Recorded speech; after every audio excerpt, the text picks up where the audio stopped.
रसूलिहिल करीम अम्मा बाद फ़अऊज़ु बिल्लाहि मिनश्शैतानिर्रजीम बिस्मिल्लाहिर्रहमानिर्रहीम रब्बिश्रह ली सदरी व यस्सिर ली अमरी वहलुल उक़दतम मिन लिसानी यफ़क़हू क़ौली।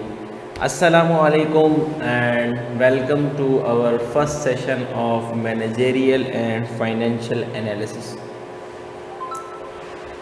आज जो है हमारा, आप समझ लीजिए कि ये एक पहला सेशन है, ये एक इंट्रोडक्टरी सेशन है जिसके अंदर हम कैब 06 यानी कि मैनेजरियल एंड फाइनेंशियल एनालिसिस के सब्जेक्ट के हवाले से बात करेंगे और इसका प्राइमरी मकसद जो है उसको भी डिस्कस करेंगे कि आज की क्लास का, क्योंकि फ़र्स्ट क्लास का कुछ ना कुछ प्राइमरी मकसद होता है कि हमने वो क्लास क्यों रखी है, क्या रीज़न है, क्या चीज़ें हैं, ये सारी चीज़ें। तो देखें, आज हम लोग बेसिकली डिस्कस करेंगे 3 से 4 चीज़ें। सबसे पहले देखिए, जब कभी भी आप किसी चीज़ को पढ़ना चाहते हैं तो पहला आपका क्या है, पहला आपका मुद्दा होगा कि tell me about the subject. See, ये एक जेनेरिक फिनोमेना है। आप अगर सब्जेक्ट ये पहले ले चुके हैं तो शायद आपको ये डिफरेंट लगेगा कि यार ये मेरा इसको देखने का एक नज़रिया मिल जाए। ऑब्वियसली अगर सब्जेक्ट जानते हैं तो सब्जेक्ट के बारे में नहीं जानना होगा, लेकिन सब्जेक्ट के नज़रियात के बारे में जानना। और अगर आपने सब्जेक्ट को नहीं पढ़ा तो जनाब मन ये आपको एक ओवरऑल पर्सपेक्टिव प्रोवाइड कर देगा इस सब्जेक्ट के हवाले से कि सब्जेक्ट है क्या, बाय द वे इस सब्जेक्ट की मुश्किलात क्या है, इस सब्जेक्ट की आसानी क्या है, आईकेप इसमें अब जो है किस तरीके से डेवलपमेंट कर रहा है। ठीक है, और इसके प्रीसीडिंग हर सब्जेक्ट है ना, आईकेप ने इस तरीके से सब्जेक्ट डिज़ाइन किए हैं कि इसके प्रीसीडिंग सब्जेक्ट्स भी होते हैं और इसके जो है एंसेस्टर भी होते हैं और प्रेडिसेसर भी होते हैं। ठीक है, तो ये भी एक चीज़ है। दूसरी चीज़ आ जाती है आपका सब्जेक्ट टीचर या सब्जेक्ट फैकल्टी, यानी कि मेरे बारे में डिस्कस कर लेंगे। ठीक है, इसके बाद जनाब मन हम बात कर लेंगे डेवलपमेंट एंड आईकेप एक्सपेक्टेशंस।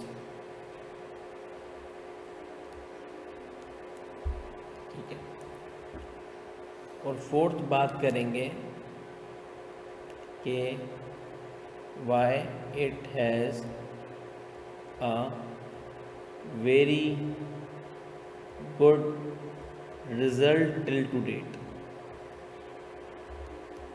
ये जानना भी ज़रूरी है। ठीक है, तो जैसे कि आपको क्या आ जाता है,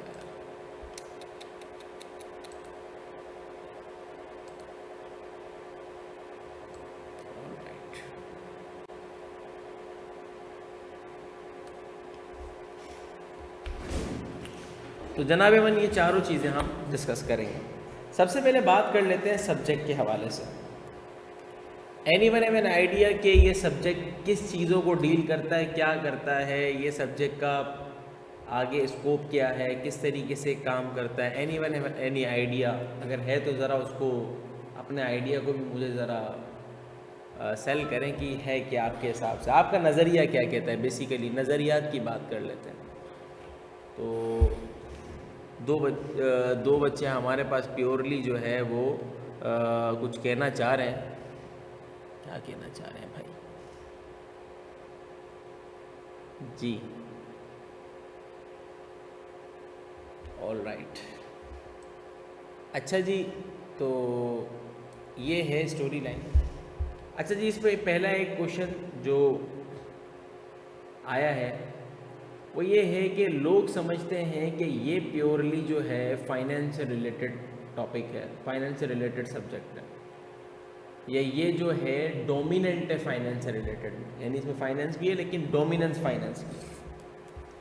अच्छा, इसके लिए थोड़ी सी हिस्ट्री समझ लेते हैं हम। ये सब्जेक्ट कभी था ही नहीं सिरे से। आईकेप के बाद एक सब्जेक्ट होता था, उसका नाम था BMBS। इससे पहले होता था BCBS। ठीक है, यानी आईकेप का शुरू से ही ये जो है ना मैनेजरियल साइड का सब्जेक्ट था। लेकिन यहाँ पर क्या हुआ कि जब कभी आप किसी भी अकाउंटिंग बॉडी को पकड़ेंगे ना, किसी भी अकाउंटिंग बॉडी को, तो वहाँ पर आपके पास हर जो फाइनल का सब्जेक्ट है उसके पीछे कोई ना कोई सब्जेक्ट खड़ा होता है। अब आईकेप के पास क्या था, जब सीए में था तो उसके आगे सीए फाइनल में होता था मैक, लेकिन सीए फाइनल में बीएफडी भी था, बीएफडी के पीछे कोई था ही नहीं सब्जेक्ट। अब सीएमए के अंदर इन्होंने क्या किया कि कुछ एक दो टॉपिक डाले हुए थे जिसके अंदर टाइम वैल्यू ऑफ मनी है, ठीक है, वर्किंग कैपिटल मैनेजमेंट भी नहीं, वर्किंग कैपिटल मैनेजमेंट भी नहीं था, बल्कि यही था, टाइम वैल्यू ऑफ मनी था, एक छोटे मोटे टॉपिक थे इससे, ये डाले हुए थे। फॉरेक्स है, फॉरेक्स भी नहीं डाला हुआ था, वो बड़ा बच्चों वाला था। अब यहाँ पर क्या था कि इस सब्जेक्ट का पीछे तो कोई था ही नहीं, और नॉर्मली ऐसा नहीं होता। आप नॉर्मली जो भी आईकेप का सब्जेक्ट देखेंगे, जो एक सब्जेक्ट पीछे है वही एक सब्जेक्ट आगे आता है। कंपनी लॉ पढ़ेंगे, कॉर्पोरेट लॉ आ जाएगा, आप FAR 2 पढ़ते हैं, FAR आ जाता है। इसी तरीके से आप जो है ऑडिट पढ़ते हैं, फाइनल का ऑडिट आ जाता है, टैक्स पढ़ते हैं, फाइनल का टैक्स आ जाता है। इसी तरीके से आप यहाँ पर BMBS पढ़ते थे तो BMS आ जाता था, और इसी तरीके से आपके पास कौन सा सब्जेक्ट रही है, सिर्फ BFD ऐसा तो इस तरीके से। तो आईकेप ने क्या किया कि एक सब्जेक्ट आपके पास CA में था और एक सब्जेक्ट आपके पास था BMPS। आईकेप ने इस सब्जेक्ट के अंदर इसको जो है कम्प्लीटली थोड़ा सा, मतलब कम्प्लीटली तो नहीं ख़त्म किया, इसके अंदर से BM वाले पोर्शन को, BM वाले पोर्शन में से जो एरियाज एप्लीकेशन वाले थे, जिसके अंदर आपके पास 4 चीज़ें आती हैं। एक आता है पेस्टल, बल्कि पेस्टल नहीं कहूँगा मैं, उसको आसान यूँ कर लेते हैं। एक है इंटरनल एनालिसिस, ठीक है, एक है एक्सटर्नल एनालिसिस, को आसान यूँ कर लेते हैं। एक्सटर्नल एनालिसिस के अंदर ही एक आ जाता है कंपटीशन एनालिसिस,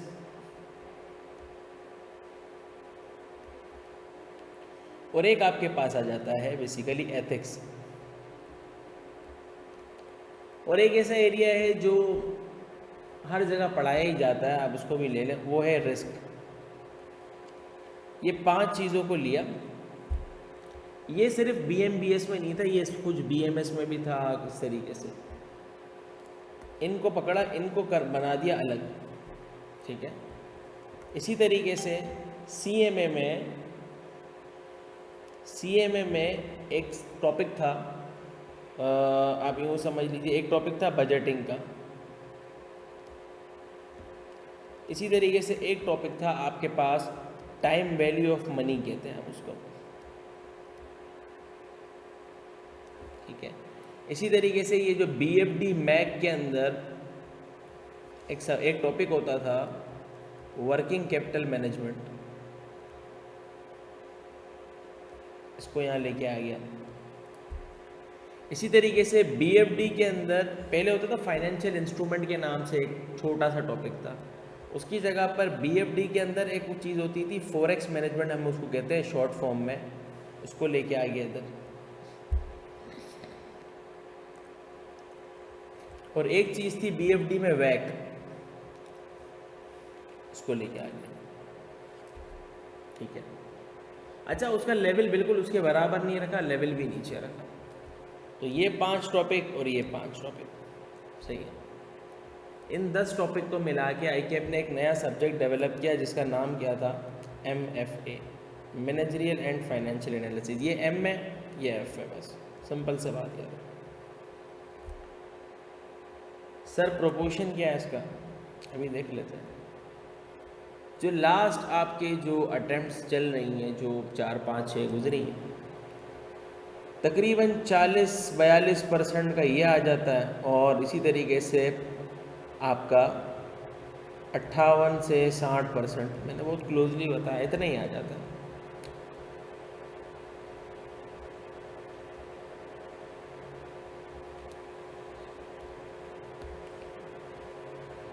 अब ये एक सब्जेक्ट का मैंने एक जेनेरिक आपको एनालिसिस करके दे दिया, ये पूरा जेनेरिक एनालिसिस। अब इस सब्जेक्ट के अंदर जो है ऐसी क्या खूबी है, ये क्या वजूहात है कि इस सब्जेक्ट के रिजल्ट्स बड़े अच्छे आते हैं। ये आखिरी चीज़ थी, इसको भी डिस्कस साथ ही कर लेते हैं ज़िम्नन। देखें एक बात को समझें, ये जो मैनेजरियल वाला हिस्सा है ना और ये फाइनेंशियल वाला हिस्सा है, फाइनेंशियल वाले हिस्से की जो सैम्पलिंग है ना वो छोटी है, यानी उसमें 5-6 टॉपिक है, उसमें से 4 आते ही आते हैं, ऐसा वाला सीन। यानी अगर मैं इधर बात करूं तो टाइम वैल्यू ऑफ मनी हर बार आता है, वैक हर बार आता है, फोरेक्स हर बार आता है। टाइम वैल्यू ऑफ मनी हर बार आता है, वेक हर बार आता है, फोरेक्स हर बार आता है। टाइम वैल्यू ऑफ मनी नहीं समझ आ रहा तो इन्वेस्टमेंट अप्रेजल कहते हैं हम उसको, ठीक है। फोरेक्स हर बार आता है, फोरेक्स से मुराद फोरेक्स मतलब कंप्लीट है, उसको पूरा फोरेक्स, वो फोरेक्स नहीं होता बेसिकली, उसमें कमोडिटी रिस्क मैनेजमेंट भी होती है और फोरेक्स रिस्क मैनेजमेंट भी होती है, इंटरेस्ट रिस्क मैनेजमेंट भी होती है, लेकिन हम उसको जेनरिकली फोरेक्स कहते हैं। बेसिकली तो वो ये कि फाइनेंशियल रिस्क मैनेजमेंट कहते हैं उसको, FRM कहते हैं, ठीक है। बहरहाल ये 3 तो आते ही आते हैं।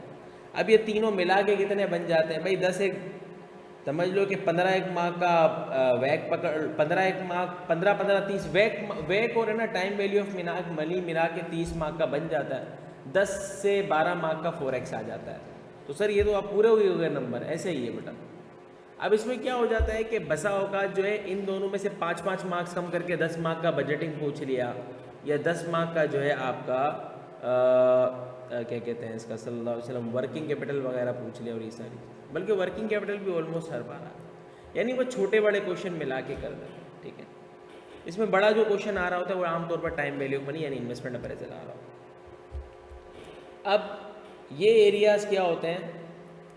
बेहतरीन किस्म के आपके नंबर वाले एरिया होते हैं। अब आ जाता है हमारे पास मैनेजरियल का।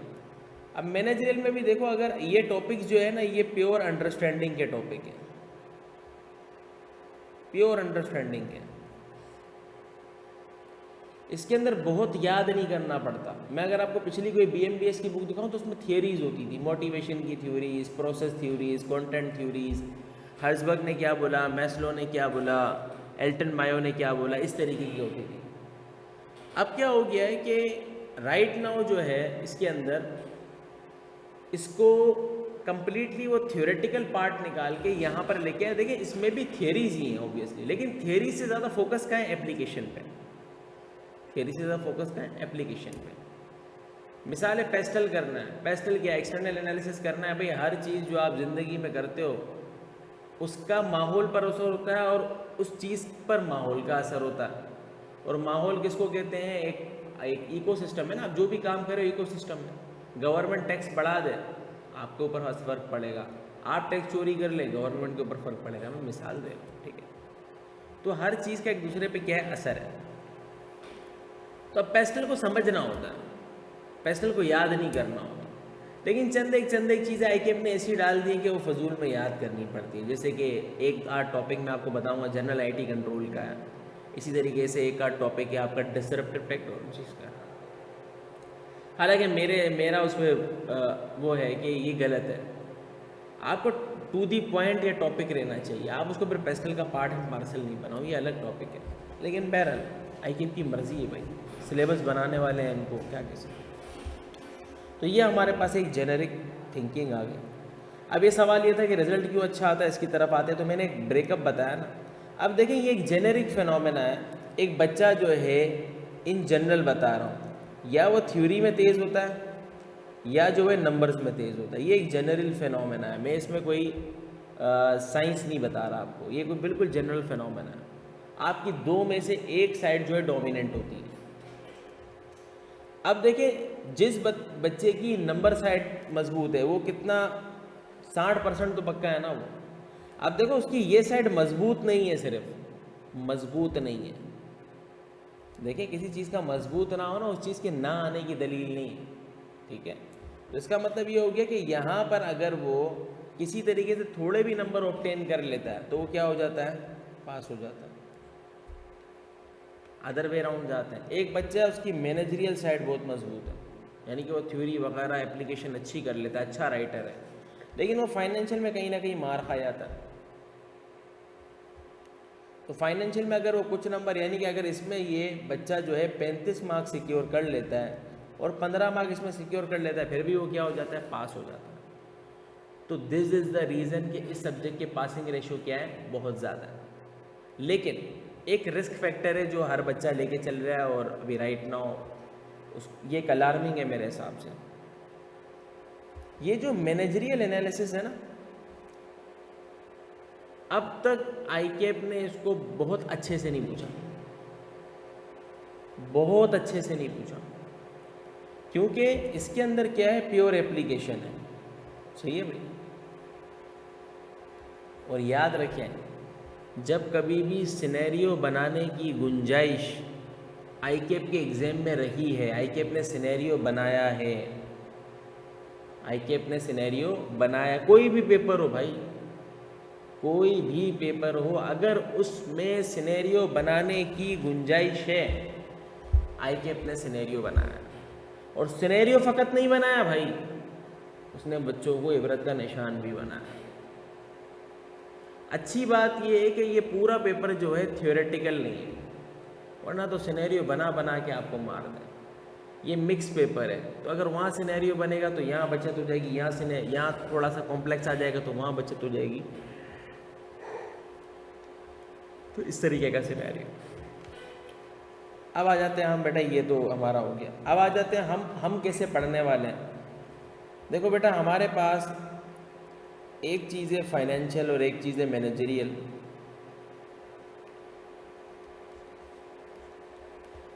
अब इसमें दो चीज़ें। नंबर 1 तो ये है कि या आप ऑनलाइन और फिजिकल ले रहे हैं, या आप पढ़ रहे हैं रिकॉर्डेड।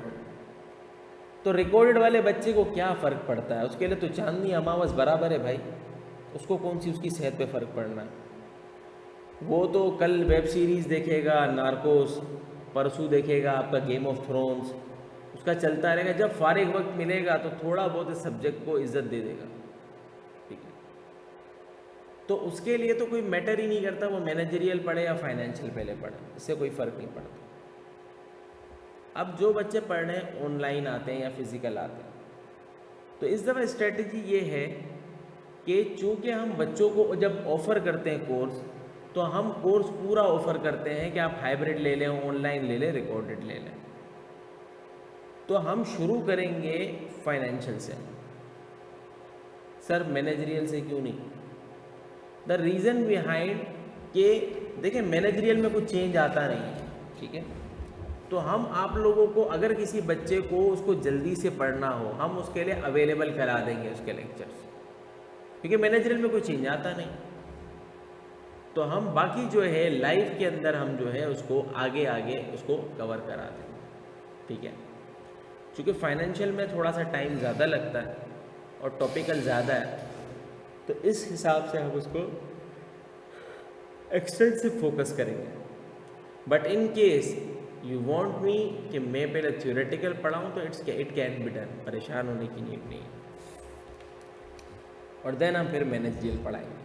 तरीका क्या रहेगा? तरीका वही रहेगा, टॉपिक का कंटेंट, ठीक है, my questions and past papers, that's it. कोई साइंस नहीं है, कुछ नहीं है। मैं कोई वादे नहीं करता भाई 150 घंटे, 200 घंटे, 500 घंटे, कुछ ऐसा नहीं, कोई दावा वादा नहीं है। सिंपल स्ट्रेटजी होगी, टू दी पॉइंट होगी, पास कराने के लिए पढ़ाता हूँ भाई। मेरा मुद्दा ये है, आप लर्निंग करो। हाँ, मैं आपको चीज़ें भी बताऊँगा। आप यूँ समझ लीजिए, आप ये, मैं अपनी तहदीस नेमत के लिए कह रहा हूँ, अपनी बड़ाई के लिए नहीं कह रहा। Literally I am into financial फिजिबिलिटीज़। मेरा काम ही यही है, मेरे ऑफिस में भी मेरा काम ही यही है कि टाइम वैल्यू ऑफ मनी तो बहुत छोटी चीज़ है। ये बजटिंग तो टाइम वैल्यू ऑफ मनी को मिला के जो कॉम्बो बनते हैं ना, हमारा काम ही यही है, हम यही काम करते हैं। तो मैं आपको लिटरल बता रहा हूँ, मैं आपको उसमें चीज़ें बताऊँगा कि वाई आप कहाँ पर जाकर फंस जाते हैं, कहाँ आपको सोचना पड़ता है, कहाँ आपको देखना पड़ता है, कहाँ अजम्पशन होती है और कहाँ अजम्पशन फ़कत हवा होती है, ठीक है। तो ये सारी चीज़ें बेटा आप लोगों को ज़रूर करवाऊँगा, लेकिन मैं यही कह रहा हूँ, मेरा मुद्दा यही रहेगा, you need to, I want you to get pass in your paper, ठीक है। और सिमिलरली बेटा मैनेजरियल में भी यही रहेगा, लेकिन मैनेजरियल में मेरा जो क्वेश्चन सॉल्व करवाने का स्टाइल रहेगा, मैं वहाँ पर most of the question scenarios he solve करवाता हूँ, मैं थ्योरी नहीं करवाता। अब सवाल आएगा भाई थ्योरी क्यों नहीं करवाते हो, क्या बताऊँ आपको, डेफिनेशन बताऊँ कि वायरस की मिसाल के तौर पर कि ब्लॉकचेन की डेफिनेशन लिखवाता हूँ, तो क्या होगा उससे आपकी ज़िंदगी में फ़र्क क्या पड़ेगा? पढ़वाएंगे, बुक से ही पढ़ेंगे, टेंशन नहीं, लेकिन उससे आपकी सेहत पे कोई फ़र्क नहीं पड़ेगा। हाँ, हम उसमें सिनेरियो की बात करें कि ब्लॉकचेन से होगा क्या, बैठ जाए डिस्कस कर लेते हैं। तो ये सारी चीज़ों को हम सिनेरियो, और मोस्टली पेस्टल पोर्टर ये सारे सवालात की एक भरमार है जिसको हम करेंगे, और बहुत अच्छे सवालात जमा है अल्हम्दुलिल्लाह। जब हम उन सवालात को करेंगे ना, आपका डर निकल जाएगा, आप बैठ के करेंगे आपका डर निकल जाएगा लिटरली, ठीक है। तो ये सारी चीज़ें, अब सवाल वही आ जाता है, हु एम आई। भाई इतना भाषण दे दिया है, कुछ बता भी दें अपने बारे में। चलें इस बंदा नाचीज़ का ज़रा सा आपको बता देते हैं। देखिए हम मेरा ताल्लुक़ जो है चार्टर्ड अकाउंटेंसी से ही है, मैं क्वालिफाइड चार्टर्ड अकाउंटेंट हूँ। तकरीबन 2020 में मैंने क्वालिफाई किया है, 2020 दिसंबर के अटेम्प्ट में मैंने क्वालिफाई किया, और सल्लल्लाहु अलैहि वसल्लम मेरी आर्टिकलशिप जो है वो बिग 4 की है। मैं बेसिकली रिस्क एडवाइजरी और कंसल्टिंग में मैंने अपनी आर्टिकल्स पूरी की है। बहुत सारे लोग क्वेश्चंस करते हैं, तो बिग 4 के अंदर मैं रिस्क एडवाइजरी और कंसल्टिंग में रहा। ये थोड़ी डिफरेंट फील्ड होती है विद रिस्पेक्ट टू ऑडिट, लेकिन ये बहुत यूनिक फील्ड होती है बिकॉज यू लर्न प्रोसेसेस। आप फाइनेंशियल्स को रीड नहीं करते, आप प्रोसेसेस लर्न करते हैं। तो हर किस्म के प्रोसेस से गुजरना, उसका ऑडिट करना, कंसल्टिंग साइड बताना, चीज़ें करना, ये सारा मेरा रहा है। इसके बाद मैं एक लिस्टेड कंपनी में रहा। उसके बाद में जो है एक ई कॉमर्स की एंटिटी है पाकिस्तान में, वो स्टार्टअप ही डला था। उस ई कॉमर्स की स्टार्टअप को जो है हमने जो है बेसिकली, हम एक पूरी टीम थे जिसके अंदर फाइनेंस में लीड कर रहा था। तो हमने उसको स्टार्ट किया, बिल्ड किया फ्रॉम स्क्रैच, और अल्हम्दुलिल्लाह सुम्मा अल्हम्दुलिल्लाह राइट नाउ वो एक बड़ा नाम है, अच्छा नाम है, और B2B की है। तो इसीलिए आप लोगों को नहीं पता होगा, आप लोग ज़्यादातर B2C को जानते हो ना, जैसे दराज है, टेन्यू है, ये वो है। B2B के जो होते हैं वो उसको कम जानते हो, जैसे बाज़ार को नहीं जानते हो, आप जुगनू को नहीं जानते हो, ठीक है। तो ये आ जाता है। इसके बाद राइट नाउ में जो है Ismail industries one of the listed company है पाकिस्तान में, FMCG मैन्युफैक्चरिंग की, वहाँ पर मैं असिस्टेंट जनरल मैनेजर के फ़राइज़ सर अंजाम दे रहा हूँ। मेरा कोर काम फाइनेंस ट्रांसफॉर्मेशन का ही है। टीचिंग की दुनिया में कोई 10 साल से एसोसिएटेड हूँ, मुख्तलिफ़ तरीक़ों से, तमीज़ से मैं पढ़ाता रहा।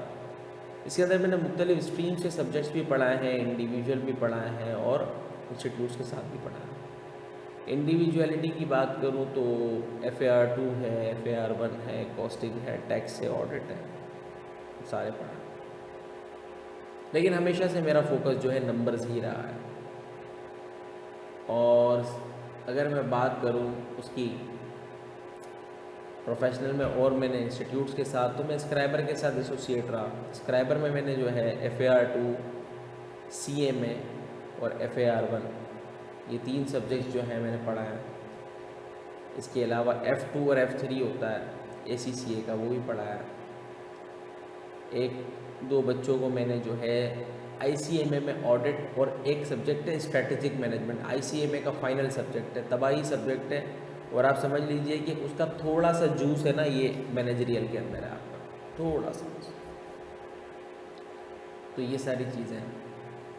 तो यही बस इस बंदा बशर की जो है थोड़ा सा इंट्रोडक्शन है। रही बात कि why did I choose CMA और MFA, कसम से बता रहा हूँ दोनों बड़े मुश्किल सब्जेक्ट हैं। MFA तो फिर भी कम जान निकालता है, CMA तो जूस निकाल देता है, क्योंकि पढ़ाने के लिए आपको बहुत मेहनत करनी पड़ती है। और तो रीज़न पीछे इसके क्या था, रीज़न वही है जो मैंने CMA के अपने ओरिएंटेशन के भी अंदर यही कहा कि आई स्टार्टेड फीलिंग के people are disconnected, students are disconnected totally. उनको नहीं पता होता। अब जैसे आप लोग, अभी मैं आपको NPV IRR निकालना सिखाऊं, मेरा सवाल होगा NPV IRR आप निकाल रहे हो, असल ज़िंदगी में कैसे होता है ये? असल ज़िंदगी में ऐसे ही पढ़े हुए होंगे कैश फ्लो थ्योरी में, ऐसे करके 4 लाइनें लिखी हुई होंगी, सवाल सॉल्व कर दोगे। असल ज़िंदगी में और कुछ नहीं होगा, बहुत कुछ होता है। सिनेरियो एनालिसिस होते हैं, सेंसिटिविटी एनालिसिस होता है, कुछ चीज़ें सेंसिटिव होती हैं उनका एनालिसिस होता है, ठीक है। बेस केस होता है, वर्स्ट केस होता है, बेस्ट केस होता है। फाइनेंशियल मॉडलिंग बहुत बड़ी दुनिया है, आप लोगों को नहीं पता है, अभी इतना आप लोगों को नहीं पता है तो मसले वाली बात भी नहीं है, पता चल जाएगा आगे जाके। मुझे ये फाइनल में आके इतना पता चला था, बहुत आपको बोल चुके हो। इसी तरीके से बेटा दूसरी भी चीज़ें जो है मुझे ये फील हुआ कि ख़ास करके मैनेजरियल वाली साइड पे देखो, सिनेरियो बेस्ड क्वेश्चन मैंने अपने खुद की अपनी सब्जेक्ट्स के अंदर भी है ना, जिस सब्जेक्ट ने मुझे सबसे ज़्यादा तंग किया था ना वो BMS था। सबसे ज़्यादा तंग से मुराद ये वो 2 बार फेल हुआ, सच्ची बात है। अब जब मैं 2 बार फेल हुआ ना तो मुझे ना 2 बार फेल होना हज़म नहीं है, ये मेरा एक अपना ज़ाविया। एक बार फेल हो गया ना अगर, तो मैं ये समझता हूँ कि मुझे पता चल जाएगा कि क्या गलती है, लेकिन दूसरी बार फेल हुआ ना तो इसका मतलब मैंने सवाल को ठीक से सब्जेक्ट ही नहीं समझा। तो मैं गया था, एक हमारे टीचर होते हैं उनका नाम है इकबाल बाबा, अच्छे टीचर है, तो कासा की वर्कशॉप थी, मैं चला गया, CA फाइनल के पेपर की बात करूँ तो वहाँ पर सर ने जो है जब क्वेश्चंस किए, बहुत सारे क्वेश्चंस कर रहे थे, तो मैंने उनको कहा कि सर इसमें ये स्ट्रेटजी लग सकती है, ये लग सकती है।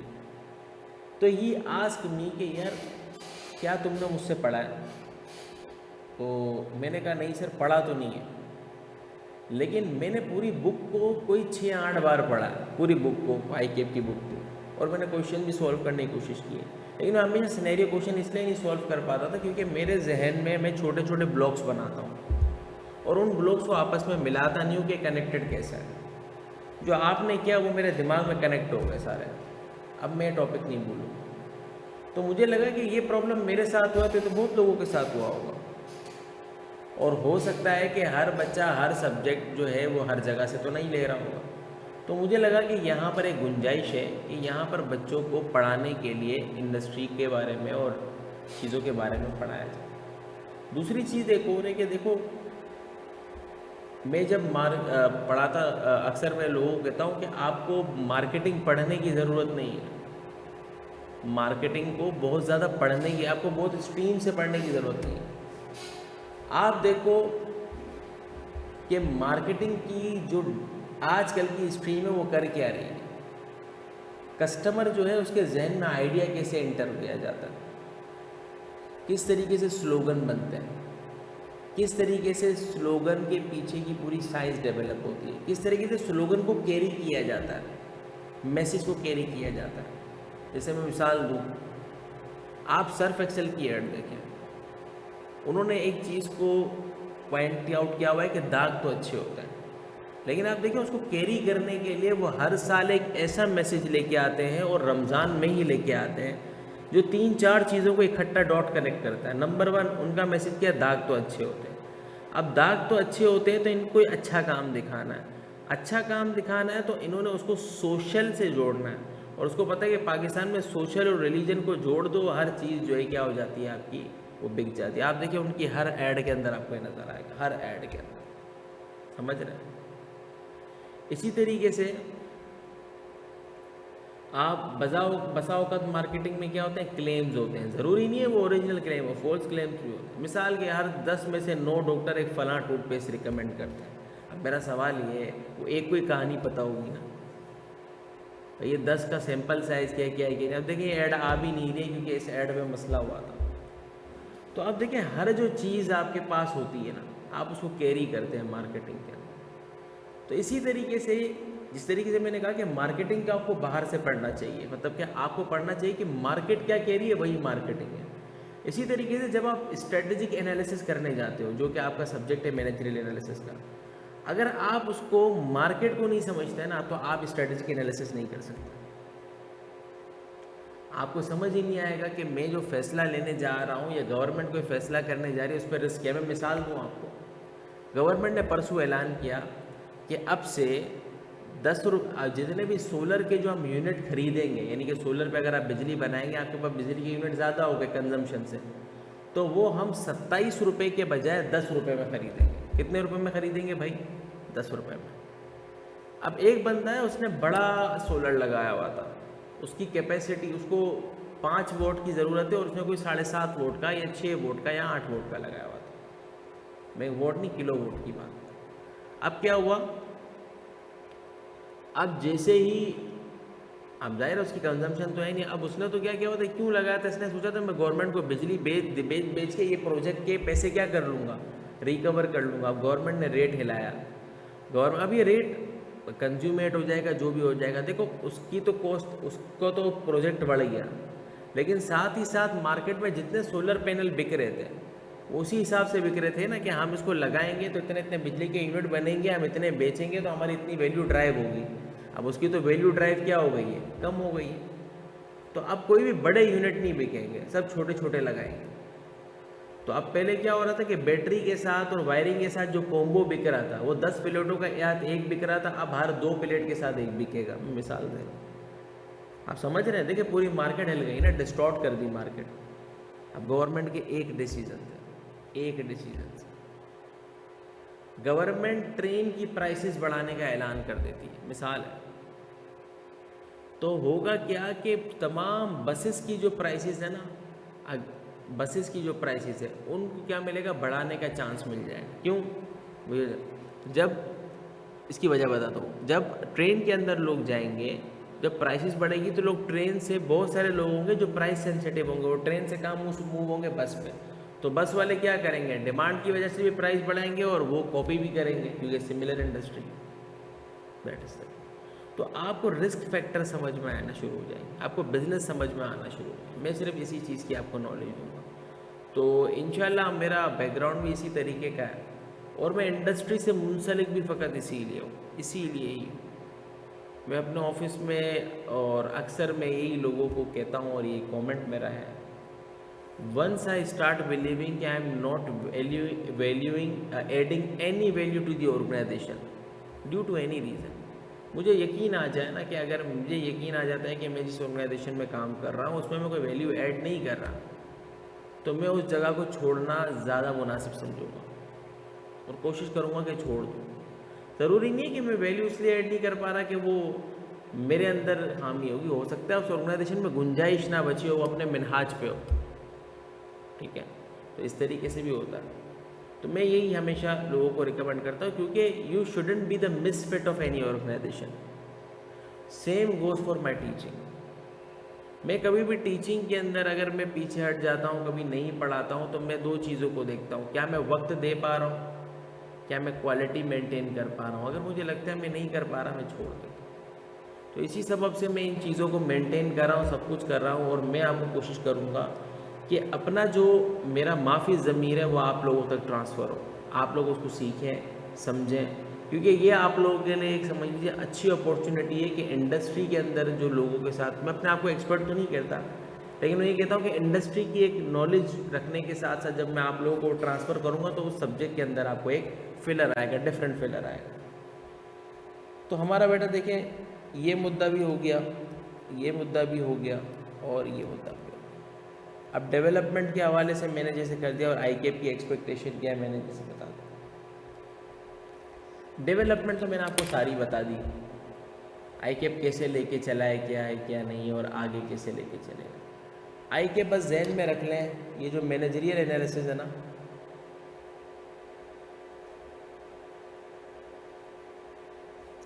आईकेप इस पोर्शन को मुश्किल करता चला जाएगा। सर ये आप इतने यकीन से कैसे कह सकते हैं, मेरा तजर्बा रहा है, बीएमएस में हमने ये देखा है, जो सीए फाइनल का बीएमएस होता था। अगर आप इसी तरीके से देखना चाहते हैं, हमने एमएस से 2 में ऐसा करते हुए आईकेप को देखा है। ये शुरू के पेपर आसान थे, फिर मुश्किल मुश्किल मुश्किल मुश्किल, बहुत अच्छे पेपर बनाता चला गया। जिस पेपर में सिनेरियो की गुंजाइश हो, इसी तरीके से एक पेपर है कॉर्पोरेट लॉ आईकेप का। जब ये ओपन बुक नहीं था तो इसका सब्जेक्ट के टॉपिक कुछ और आते थे, अब अगर आप पढ़ेंगे तो आपका दिमाग घूम जाएगा। तो आईकेप की ना, देखो हमेशा से एक्सपर्टीज़ कहाँ रही थी, आईकेप की हमेशा रिपोर्टिंग,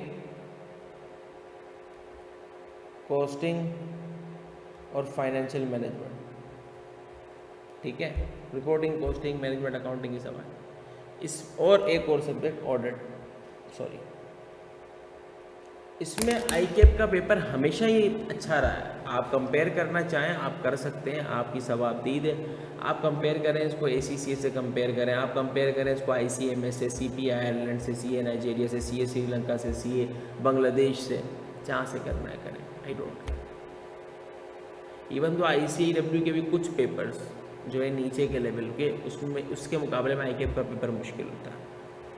लेकिन जहाँ पर आई कैप ने थ्योरेटिकल या लॉज के पेपर की बात आई, तो वहाँ पर आई कैप ने स्टेप अप आहिस्ता आहिस्ता किया और राइट नाउ उसके ऊपर बड़ा अच्छा काम हो रहा है, अच्छा काम हो रहा है। तो मेरा मुद्दा ये है कि मैनेजरियल एनालिसिस के ऊपर आई कैप जो है सिनेरियोज़ की तरफ जाएगा, और सिर्फ सिनेरियोज़ की तरफ नहीं जाएगा, वो जाएगा कॉम्प्लेक्स सिनेरियोज़ की तरफ। क्यों कॉम्प्लेक्स की तरफ जाएगा? बेटा टॉपिक कम है। अगर वो इसमें आसान सिनेरियो ही रखता है तो क्या होगा कि ये बच्चा जो है आगे डेवलप नहीं हुआ। या देखो आई कैप का क्या है, वो क्वांटिटी नहीं देखता है, वो क्वालिटी के ऊपर काम करता है, कम टॉपिक में अच्छे सवाल पूछता है। तो ऐसा ही होना चाहिए मेरे हिसाब से।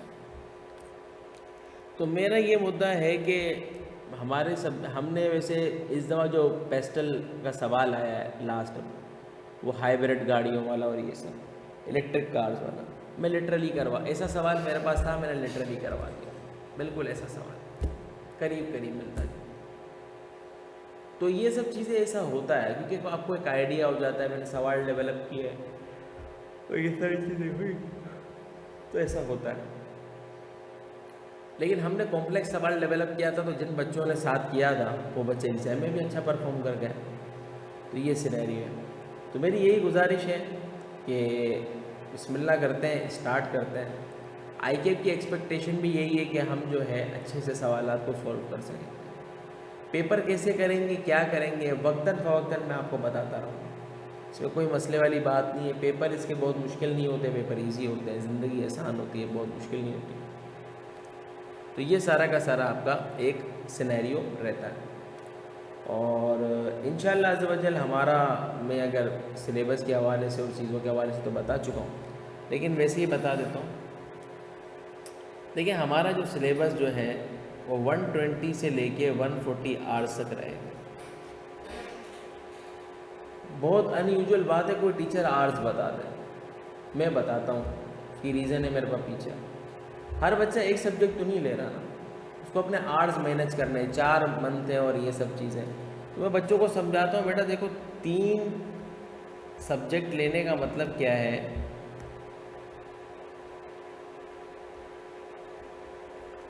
3 सब्जेक्ट लेने का मतलब ये है कि आपको 120 आवर्स मल्टीप्लाई बाय 360 आवर्स बन जाए, ठीक है। और 360 आवर्स आपको कवर करने हैं 90 डेज़ में, ऐसे ही है। और सॉरी 90 डेज़ कह रहा हूँ, 120 डेज़ में 4 महीने का सिलेबस होता है। तो ये बेटा बन जाता है कोई 3 आवर्स पर डे, ऐसे ही तो 3 आवर्स पर डे बन जाता है।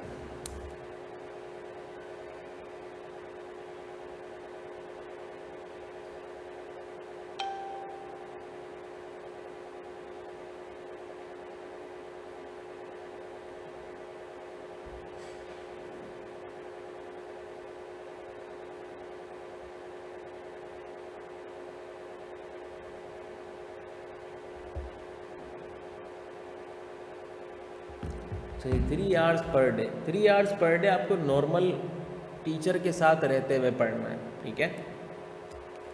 अब आ जाते हैं हमारे पास, बच्चा बोलता है प्रैक्टिस। मैं प्रैक्टिस के लिए बच्चों को ये कहता हूँ सिंपल फार्मूला याद रख लें, जितना आप पढ़ते हैं ना उससे आप हाफ पकड़ लें।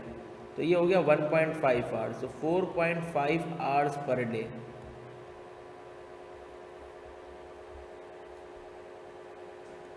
बहुत है, मैं सही बता रहा हूँ।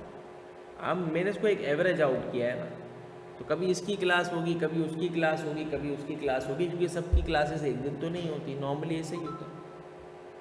और कभी ऐसा भी होगा कभी आप 6 घंटे पढ़ रहे होगे, कभी आप नहीं भी पढ़ रहे होगे, मैं एग्जाम्पल दे रहा हूँ उसमें, ठीक है। तो ये आप लोगों को प्लानिंग करने में मदद करता है, ये जो घंटे बताना है ना, ये आप लोगों को प्लानिंग करने में मदद करता है। तो हमारा यही रहेगा नॉर्मली हमारी क्लासेस का जो स्ट्रक्चर होता है वो इस तरीके से होता है कि हम 2 वीकडेज पे करते हैं और 2 करते हैं वीकेंड। जो हमारी वीकडेज की क्लासेस होती है वो रिलेटिवली छोटी होती है, वो 1 से लेके 1.5 आवर की होती है बस। इसी तरीके से जो हमारे पास वीकेंड की क्लास होती है वो होती है प्रोलॉन्ग होती है, वो 2 to 3 आवर्स की होती है। तो एक एवरेज हमने बनाई हुई है, हमने एवरेज ये बनाई हुई है कि हम 30 आवर्स पर मंथ पढ़ाते हैं एक सब्जेक्ट, और 4 मंथ में हमारा तकरीबन 120 आवर्स बन जाता है। 4 मंथ में कह रहा हूँ, लेकिन मैंने लास्ट टाइम भी यह देखा था कि 5-6 दिन 8 दिन ऊपर निकल जाते हैं।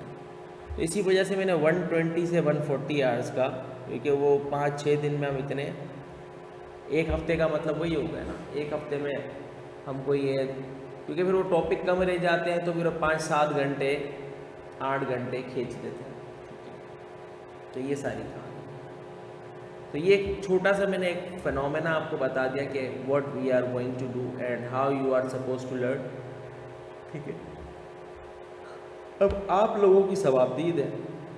रमज़ान में तो भाई बैटरी बिल्कुल सुपर लो चलती है, लेकिन कोशिश यही रहेगी कि एक दो आप ऊपर ताकराते भी आ रही हैं, और एहतिकाफ मोतकिफ़ीन भी बैठ चुके होंगे बहुत सारे। मुझे तो ऐसा लग रहा है ज़्यादा ही बैठ गए, ठीक है, लेकिन चलें, मोतकिफ़ीन भी बैठ चुके होंगे कि भाई हमारी तो क्लासेस हैं, और ये वो कहते हैं दुनिया माफिया से आज़ाद चलो बिल्कुल ही, और जो है हमारा ये है कि हम जो है इबादत की तरफ तवज्जो दें। अच्छी बात है, साल में एक मौका आता है। तो ये सारी चीज़ें बेटा आपके सामने ही हैं, you need not to worry about. और जो है मेरा मुद्दा यही रहता है कि बच्चा जो है पढ़ के निकले और अच्छे से निकले। और मैं आपको एक छोटी सी और बात कह के बस ये अपनी जो है छोटा सा ही इसको इख्तिताम करूँगा। देखिए, बस ये एक गुजारिश रहेगी आपसे, चाहे MFA हो, चाहे CMA हो, चाहे कोई भी दुनिया का सब्जेक्ट हो, आपने ये फोकस करना है कि मैंने उसको पढ़ना है और मैंने इसी अटैम्प्ट में पास करना है। यूँ पढ़ना है कि ये मेरी आखिरी अटैम्प्ट है। आप करके देखें, यकीन माने आपको बहुत ज़्यादा जो है आपको आप जब ऑब्सेस हो जाएंगे इंशाल्लाह तो आप पास आउट करते हो।